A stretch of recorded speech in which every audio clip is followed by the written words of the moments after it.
Welcome to NASDAQ Trade Talks, where we meet with the top thought leaders and strategists in emerging technologies, digital assets, regulatory landscape, and capital markets.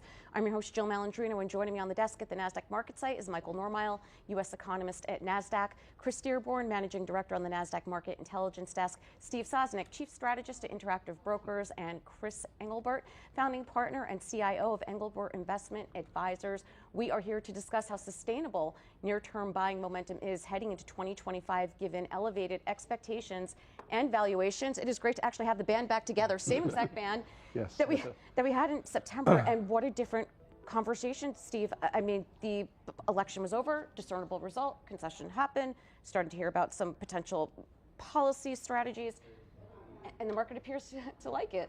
Well, the market likes it, and the momentum has been solid. The trend is your friend is a good adage to live by for most of the time, and this has been the case. And the market has been able to project what it wanted to onto the new administration. It's business potentially demonstrably business friendly and lower regulations. These are potential for tax cuts, or at least not tax increases.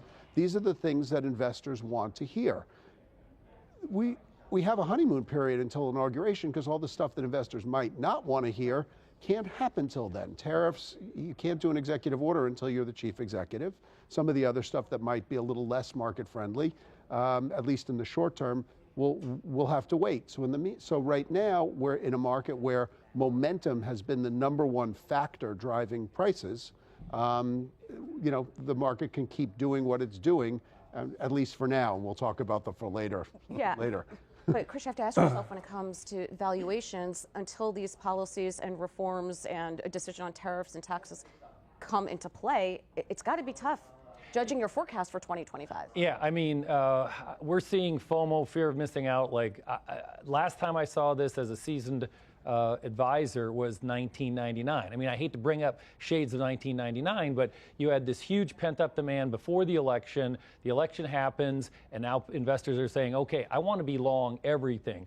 I mean, there are record flows into cryptocurrencies, equity ETFs, large cap, the Mag 7's coming alive again. And I mean, it's exactly the opposite of what we had in February, during COVID, where everybody was like, get me out. Now, everybody's, literally, I'm getting phone calls, should we be all in now? And I'm like, we put together in our shop a slide deck showing the valuations, and at some point valuations matter. I don't know, going back to 1999, there's going to be one day, 1 week, 1 month where everybody comes back and says, gee, why were investors so happy? And it's funny, we were talking pre-show about the post-mortem. And when you see the post-mortem on 1999, everybody's like, why were people buying something at 50 times earnings back then? And that's what people are doing right now. So we're really trying to keep people reined in and understand that now is not the time to go all in. Which is so interesting, because it's counterintuitive. I mean, you and I had this conversation a couple years ago when there was more volatility in the market and people are more hesitant to take advantage of better valuations then. And I get it, it's human psychology. We've all spoken about this a number of times, but that's such a perfect example. We basically round trip that. Yeah, it's only, this is, we just had Black Friday, and it was a really good Black Friday, but, on Black Friday, everybody waits for lower prices to buy as much as they can. This is the only industry that I know of where if you have a Black Friday or a Black Monday, God forbid, and the market goes down 20% one day, people are like, oh, we can't be in. Now you got to get me out. Well, that's the antithesis of what's happening right now. And Chris, it's so interesting. It's a perfect segue for you talking about Black Friday and Cyber Monday and so forth. I feel like there's a different name because people are obviously going to capitalize on these trends, right? You cover consumer names. You cover, the NASDAQ listed consumer stocks. It's been tough to bet on the consumer. They just don't. I mean, we hit record. Consumer spend is great. You had a great 4-day, 5-day window. The numbers coming out that we're seeing, Amazon posted great numbers. MasterCard's spend pulse said the numbers were fantastic. You're looking at a lot of companies upping their forecast. Even companies like Dollar Tree that have been beaten up on the tariff trade had forecast good numbers, though that could be a problem, going to your point, of when January 20th comes and seeing what happens on the tariffs there, because most of their products are sourced from China. But overall, Christmas has already been bought months ago, and People are buying meaningful investments, meaningful gifts. They're not buying the socks. They're not buying little chutsy games that people get as gifts. They're buying things that people are going to use. So those who are spending more are doing better. And with that, you're seeing the companies that have those products that people want are doing very well. Amazon knocked us the ball out of the park, really did. And you're seeing a lot of other companies do the same. Walmart very well. Costco, we'll find out what their earnings are going to say, but I think it's going to be very well also. Amazon's at my house like 6-7 times a day. It's crazy, and not to mention. Don't you have a blue van with your name on it? Yeah, right. And automated shipping and so forth. It just makes it so easy and convenient. Michael, I want to get your thoughts on some of the proposed strategies that the incoming administration is discussing. How can that impact inflation? What does it mean more so on the inflationary level, impact to the consumer, or is it, to Chris's point and both Chris's points, is it just too early to tell? It's definitely, we don't know what the full policies are going to be, so you can't say for sure, but you can make a good estimate that if you add tariffs to things, that's going to make things more expensive. In terms of inflation, that's a one-time increase in the price level, and so that's going to push up inflation for a year, and then it's going to move out of that 12-month window that we look at, and so then inflation is going to kind of normalize by 2026, assuming the tariffs come through in 2025. But it is talking about the price level moving up and staying at a higher rate. It's just that it has a temporary impact on inflation. So it remains to be seen what will ultimately happen, but it's not returning inflation to the 7, 8, 9% inflation that we saw a couple years ago. It's maybe going from 2% to 3%. So it's a relatively small increase in inflation compared to what we saw, a couple years ago. So that sounds like it's more normalized. We're not getting these extreme moves, which I would interpret as positive. I mean, it's adding to inflation. So right, well, especially after what we've seen the last 5 years, I'm sure people won't be happy to hear about year over year. Yeah, exactly. Yes, I think a lot of the discussion that you hear about tariffs is how much it's going to add to inflation, and in real numbers, it's ultimately not a gigantic increase in inflation. Yeah, and then Steve, if we take a look at the top 25 stocks at Interactive Brokers, at least the most active, not a surprise here, kind of aligns with what Chris was saying in terms of large cap, all the the companies that have exposure to the digital asset space, Mara, Coinbase, Palantir, another one. When you think about how spending is going to be reflected there, all of these names are exactly how the fundamentals are being translated. It's pretty much, yeah. I mean, the list, which, most of these are NASDAQ listed names, mind you, so kudos. But, NVIDIA is perpetually number one. It was a little bit surpassed by Tesla, during the sort of the post-election run-up. What we've seen a lot now is a lot of activity in crypto-related names. MicroStrategy, Coinbase, Marathon, MSTU, because in case MicroStrategy isn't a leveraged enough play on Bitcoin for you, you might as well double that. And so that goes into the froth trade. Yeah. Also last week, because of the relatively low volumes in the market, we actually had 3 names. Every week I have to look up a name that comes into our top 25, and there's some name I've never heard of. It's got like a $35 million market cap, and it goes from like 2 to 12 and then back to 6 kind of thing. And we had 3 of those last week because, relatively speaking, the people who are going to be trading those names were still there, where a lot of the institutions were out. And so this is going on, and that's a sign to Chris's point about the froth. I mean, the fact that you have some company that maybe not be a micro cap, but a really, really small cap company, you've never heard of it, often foreign listed, foreign domiciled, I should say. And then we just sort of comes out of nowhere. There's some story, and off it goes running, and people pile into it, not just for like a few minutes, but for a couple of days, and then eventually reality sets in. Especially when half the desk is on vacation, like a Thanksgiving week, liquidity profiles change a bit. Yeah, right? well, those are not traded by desks. Those are traded by people. Exactly, and that's what I'm saying. These move a lot quicker than a typical trading day.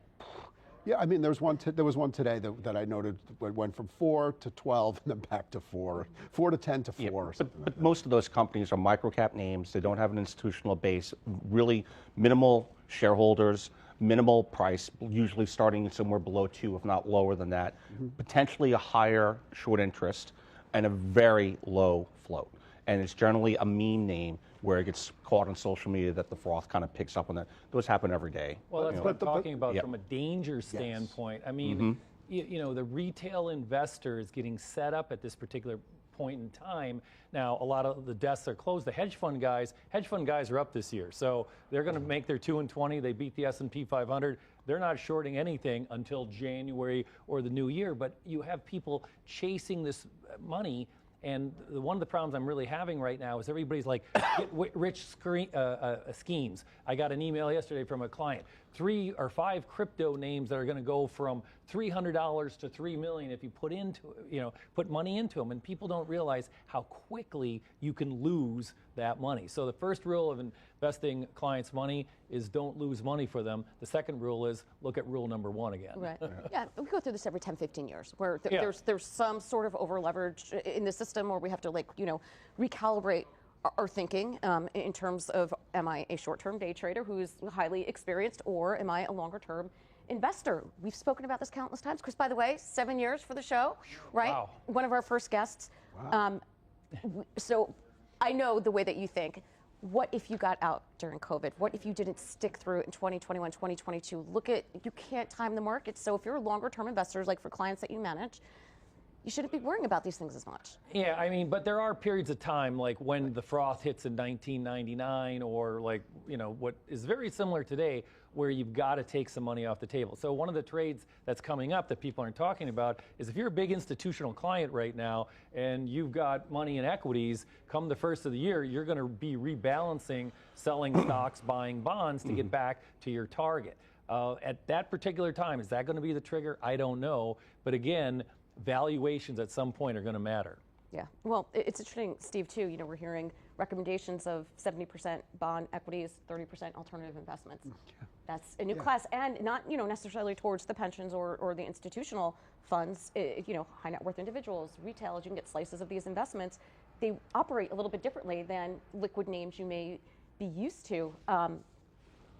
Well, it's a lot, 30%. But this is sort of, I guess, to me, the underlying theme is markets always operate on sort of a continuum between fear and greed. Mm-hmm. And I think right now we're at a point where we're very much on the greedy side and very much away from the fearful side. There's any number of things. One of the things I just worked on today is that index volatility, while it's incredibly low, and actually, if you want to buy out of the money puts on your major indices, such as NDX, but I did a lot of this with SPX as well. Interestingly, the relative spread between 10% out of the money puts and at money puts is about the highest it's been in 3 years. Yet on an absolute level, 10% out of the money S&P puts are about the low, they're about a 22 vol, which is relatively low, about the lowest it's been in 3 years.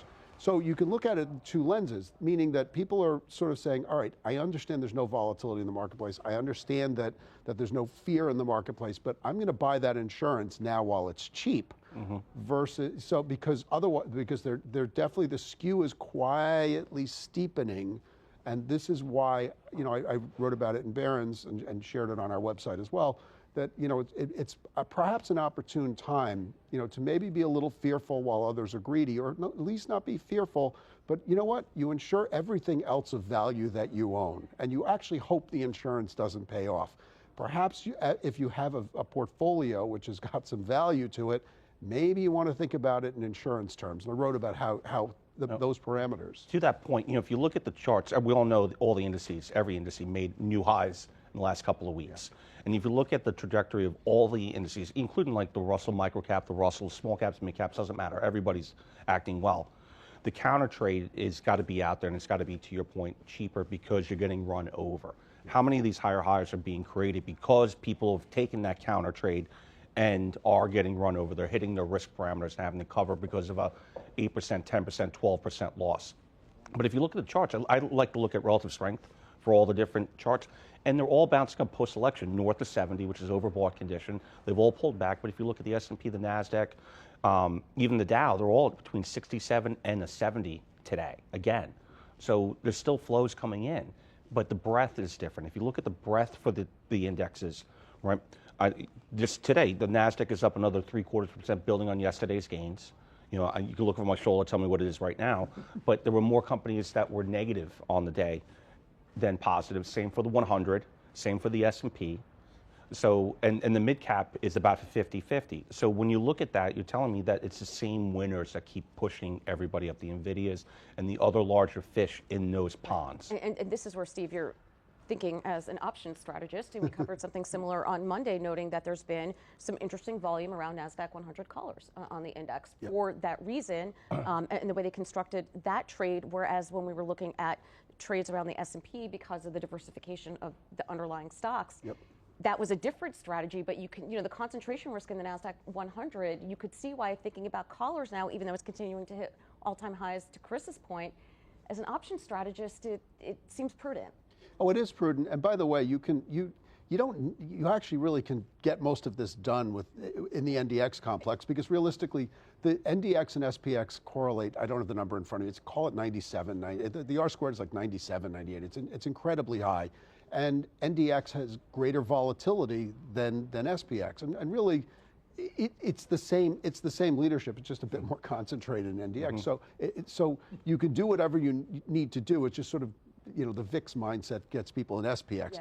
But the idea of a collar trade, the interesting thing about a collar trade is you have to be willing to give away your upside. You have to be willing to say, I'm going to sell at this price, which in normal times is a great discipline.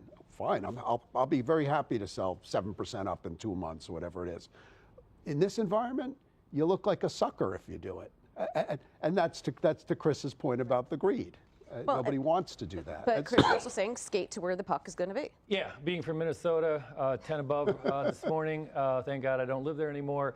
But, Wayne Gretzky had a famous quote. He's an all-time leading goal scorer in the National Hockey League. And they asked him why he was so great. And he said, I always skate to where the puck is going to be, not to where it was. I love to look at asset classes and asset class returns, and obviously large cap growth, et cetera. The two most under-owned asset classes right now are long bonds and commodity funds. So long bonds, everybody's like, hey, why should I be in long bonds? The short end of the curve is up. Why do I need that risk in case, interest rates end up going up? And our take is a little bit different on that, because you're hedging what if the U.S. economy does slow down in 2025? Nobody's believing that right now. The other thing in the commodity funds is that it was a great diversifier in 2022. I mean, people piled into commodity funds. They were positive while the bond market and the stock market was down. Well, now if you look at these commodity funds, they've been under-owned and under-loved for going on 2 years now.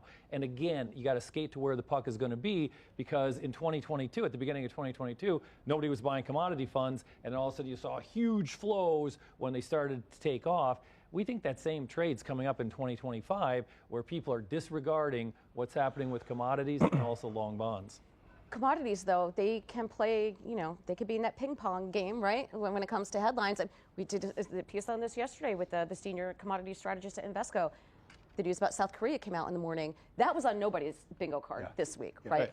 And you saw the move in the commodity space for that reason. So it does show how it can counteract to the up and downside, with certain moves within your portfolio. And I think that's perhaps why you're seeing a broadening out in terms of where investors are interested to allocate capital, perhaps out of stocks and bonds. Yeah, we think, again, it was a great diversifier in 2022, could end up being a great diversifier in 2025. And again, nobody's paying attention to these under-owned, under-loved asset classes. Now, small mid-cap stocks were that way, and all of a sudden in the last month, you've seen small mid-cap stocks, step on the gas and really accelerate.